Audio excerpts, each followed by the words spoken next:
Dati na isinusulong ng PNP na obligahin ang mga establishmentong magpakabit ng CCTV para makakuha ng business permit.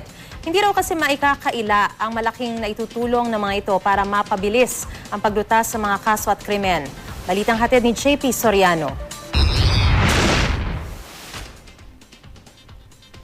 September 2010 nang makuna ng CCTV ang pagnanakaw sa isang restaurant sa Quezon City.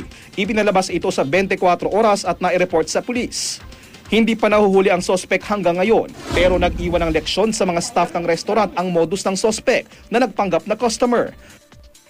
Kapag may kakaibang kilos yung customer or yung ibang tao, tapos may kasama siya, tinitignan namin yung mga tables kung talagang may tatambay ng matagal, tapos may magtitingin sa amin, tapos kunwari may mag-order pero hindi naman pala, na-empower po kami.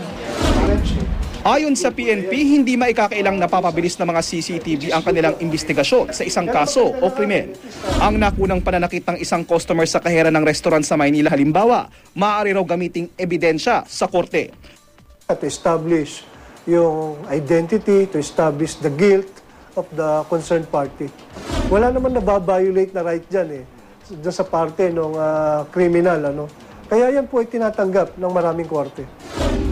Umaasa ang PNP na maisa sa katuparan ng panukala nilang gawing mandatory at requirement na para sa mga business establishment ang pagkakaroon ng CCTV. Yun nga lang baka hindi kayanin ng maliliit na negosyante ang gasto sa pagpapakabit ng CCTV na naglalaro ang presyo sa 10,000 pesos hanggang 100,000 pesos. Depende sa klase.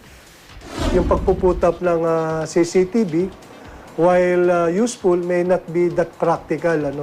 So iniiwanan na natin yan sa wisdom ng ating mga mambabatas. Ang top silugan na ito sa Maynila, isa lang ang tumatao pagdating ng gabi. Wala pa silang CCTV.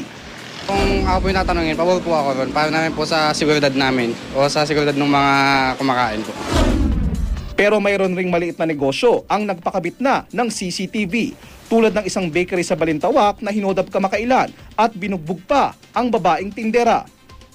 CCTV camera ang naisip na paraan ng sari-sari store na ito na magpoprotekta sa kanilang tindahan na 24 oras ang operasyon. At kahit nga daw kulang sa budget, hindi sila nagdalawang isip na magpalagay nito bilang paprotekta sa kanilang mga staff. Isa raw halimbawa ng malaking tulong ng CCTV ang pagkakahuli sa mga miyembro ng kilabot na Ozamis Robbery Hold-Up Group na nang hold up ng convenience stores sa Maynila at business establishment sa Parañaque at Bacoor, Cavite. Ang PNP, bumuo na rin ng database para maibalik ang CCTV files ang mga investigador. JP Soriano, GMA News.